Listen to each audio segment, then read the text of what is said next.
Hello everyone, welcome to NEET UG in 10 brought you by Unacademy, जो कि India का largest online learning platform है। यहाँ आपको मिलती हैं daily live classes, live test and quizzes, structured courses and unlimited access 24/7 हमारे जितने भी वीडियो लेक्चर्स हैं, जितने भी स्टडी मटेरियल्स हैं उनकी। लेकिन उसके लिए आपको हमसे जुड़ना होगा। अन अकेडमी लर्निंग ऐप डाउनलोड करिए गूगल प्ले स्टोर पर जाके या iOS ऐप स्टोर पर जाके, एंड देन आपको लेना होगा हमारा नीट यूजी का पेड सब्सक्रिप्शन हमारे सारे फीचर्स अवेल करने के लिए। इसके लिए आपके पास कई ऑप्शंस अवेलेबल हैं 1, 3, 6, 12, 24। सिंस नीट यूजी का सिलेबस काफ़ी वास्ट है, थोड़ा टाइम टेकिंग होता है, इसलिए 1 साल या 2 साल का पैकेज सबसे ज़्यादा पॉपुलर एंड मोस्ट रिकमेंडेड भी है। और आप देखेंगे 1 साल के पैकेज में सिर्फ आप 6000 और ऐड करते हो तो आपको मिलता है 2 साल का package. On top of that, अगर आप मेरा रेफरल कोड अपनी स्क्रीन पे नीचे आप रेड में देख सकते हैं LOVE10, ये यूज करते हैं तो मिलेगा एक्स्ट्रा 10% का ऑफ जो भी हमारी बेस प्राइसेस हैं। मेरा नाम लव किशोर श्रीवास्तव है। मैगिल यूनिवर्सिटी कनाडा में एज अ रिसर्चर मैं इस समय काम कर रहा हूं, और आप पर्सनली मुझसे जुड़ना चाहते हैं तो मैंने अपना टेलीग्राम लिंक नीचे ऐड कर दिया है। अब आज हम बात करेंगे फाइलम पोरिफेरा।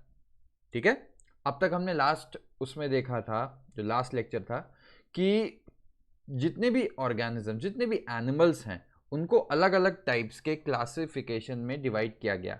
एंड क्या क्या बेसिस हो सकता है उसका हमने देखा। सिमेट्री हो सकती है ना, नोटोकॉर्ड हो सकता है, और क्लोज सर्कुलेटरी सिस्टम है, ओपन सर्कुलेटरी सिस्टम, बहुत सारी चीजें हैं जो हमने डिस्कस किया था। तो अब उन्हीं बेसिस पे हम आगे बढ़ के देखेंगे कि कौन कौन से फाइलम हैं जो एनिमल किंगडम में आते हैं। हम स्टार्ट करेंगे आज पोरिफेरा से। पोरिफेरा नाम से आपको यहां पे दिख रहा है पोरी, यानी कि कहीं ना कहीं बात आ रही होगी पोर्स की, है ना। बात बिल्कुल सही है, इसमें पोर्स की ही बात आती है। कैसे आती है, क्या आती है, हम आगे चल के डिस्कस करेंगे।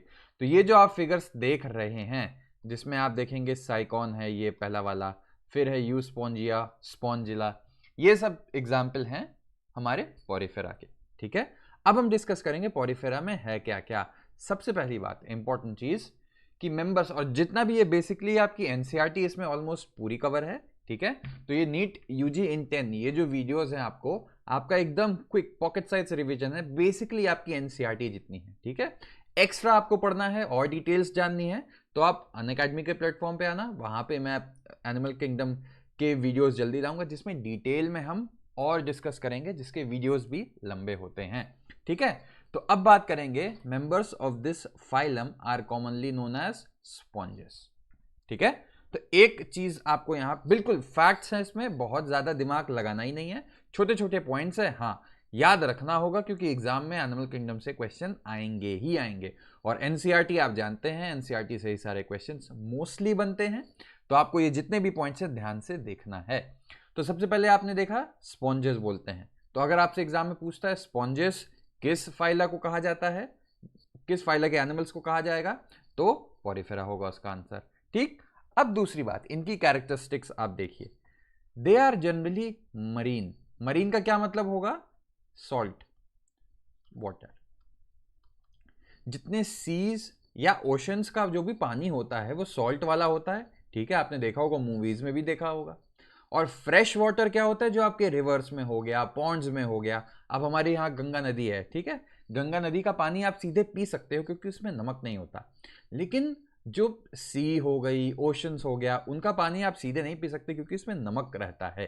ठीक है, तो जो नमक वाला पानी वाटर बॉडीज हैं उनको हम बोलेंगे मरीन। ठीक है, तो एक चीज इससे आपको समझ में आ गई कि ये जो पोरिफेरा हैं ये जनरली हमको सॉल्ट वाटर यानी सी, ओशन, जो बड़ी बड़ी वाटर बॉडीज हैं उसमें मिलेगा। ठीक, दूसरा पॉइंट होता है they are mostly asymmetrical animals. तो कल मैंने आपको बताया था, अब जैसे आप ये सर्किल ले लो, ठीक है, सर्किल को ऐसे काटो, ऐसे काटो, ऐसे काटो, कैसे भी काटोगे तो दो इक्वल हाफ मिल जाएंगे, इसको बोलेंगे रेडियली सिमेट्रिकल। ठीक है, अब आप ये ले लो, तो ए ले लो, ठीक, ए को बीच से काटोगे तो आपको दो इक्वल हाफ मिल गए, लेकिन एक ही प्लेन है जिसमें ये दो पार्ट में बटेगा, इसको बोलेंगे बाइलैटरली सिमेट्रिकल। और अगर ऐसा ऑर्गेनिज्म है जिसको कोई प्लेन ही नहीं है जिसमें दो इक्वल हाफ में मिले तो उसको बोलते हैं एसिमेट्रिकल एनिमल्स। ठीक है, चलो, these are primitive multicellular animals and have cellular level of organization. ये भी मैं समझा चुका हूं, इससे क्या मतलब आपको समझ में आया कि ये प्रिमिटिव हैं। आपने देखा पोरिफेरा सबसे पहले हम पढ़ रहे हैं, तो ये इनिशियल ऑर्गेनिजम्स जो थे, इनिशियल एनिमल्स जो थे, उनकी हम बात करते हैं। मल्टी सेलुलर तो हैं, लेकिन इसमें सेलुलर लेवल ऑफ ऑर्गेनाइजेशन है। इसका मतलब कि इसमें सेल्स तो कई हैं, लेकिन ये सेल कुछ और काम करेगी, ये सेल कुछ और काम करेगी, ये कुछ और ये कुछ और। इसी को सेलुलर लेवल ऑफ ऑर्गेनाइजेशन बोलते हैं। अच्छा, इसमें एक वाटर ट्रांसपोर्ट सिस्टम होता है जिसको कैनाल सिस्टम बोलते हैं। बहुत अच्छा सिस्टम है ये। आप देखिए, ये जो पोर्स दिख रहे हैं इनको हम बोलेंगे ऑस्टिया, ठीक है।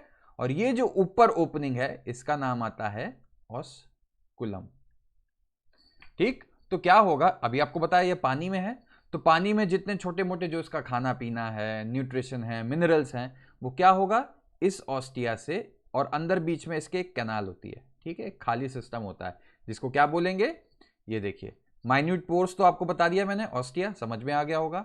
And then there is a central cavity, ये जो सेंट्रल कैविटी है जिसमें बाहर से जो भी चीजें ये अंदर ले रहा है ऑस्टिया के थ्रू कहां चले जाएंगे, स्पॉन्जियोसील में, ठीक। अब इसने यूज कर लिया, एक्सक्रीशन भी तो होगा ना, कूड़ा कचरा जो है वो बाहर जाएगा, वो जाएगा ऑस्कुलम के थ्रू बाहर, ठीक है। तो ये तीन चीज याद रखिएगा इसमें, ऑस्टिया, स्पॉन्जियोसील एंड ऑस्कुलम, ठीक। अच्छा, the pathway of water transport is helpful, क्यों, आप सब समझ गए।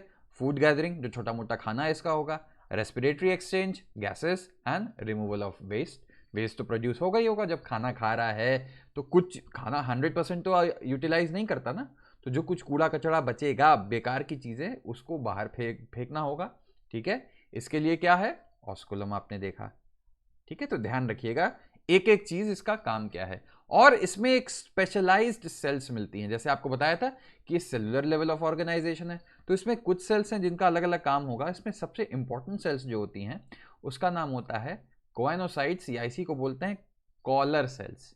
कहाँ मिलेंगी ये जो स्पॉन्जियोसील हमने देखा, ठीक है, इसी को ये लाइन करती रहती हैं, these line the spongocoel and canals, ठीक। और यही कोएनोसाइट्स हैं जो मेनली, चाहे खाना को ट्रैप करना हो, जो भी करना हो काम, वो कोएनोसाइट्स का बहुत सारा इंपॉर्टेंस है। तो कोएनोसाइट्स अगर आपसे पूछेगा कि किस फाइलम में मिलेगा, तो उसका आंसर हो गया सीधे सीधे पोरीफेरा। अच्छा, अब डाइजेशन इज इंट्रासेलुलर, यानी सेल के अंदर खाना जाएगा और डाइजेशन अंदर होगा, यहाँ पे एंजाइम्स होंगे जो डाइजेशन में हेल्प करेगा, ठीक। और देख लेते हैं, the body is supported by a skeleton made up of spicules और स्पॉन्जिन फाइबर्स, ठीक है। स्पिक्यूल्स मतलब छोटे छोटे कांटे टाइप की चीज होती हैं इसमें, एंड स्पॉन्जिन फाइबर से बना हुआ होता है। तो बहुत ज्यादा ध्यान नहीं रखना, आपको देखना है कि एक स्केलेटल सिस्टम है इसमें, ठीक है, लेकिन हाँ बोन्स वोन्स नहीं है इसमें, स्पिक्यूल्स या स्पॉन्जिन फाइबर्स का बना हुआ होता है। एक और important point, sexes are not separate, यानी मेल और फीमेल दो अलग अलग नहीं होते, एक में ही अगर दोनों सेक्स प्रेजेंट होता है तो उसको क्या बोला जाता है, बाइसेक्सुअल या हर्माफ्रोडाइट।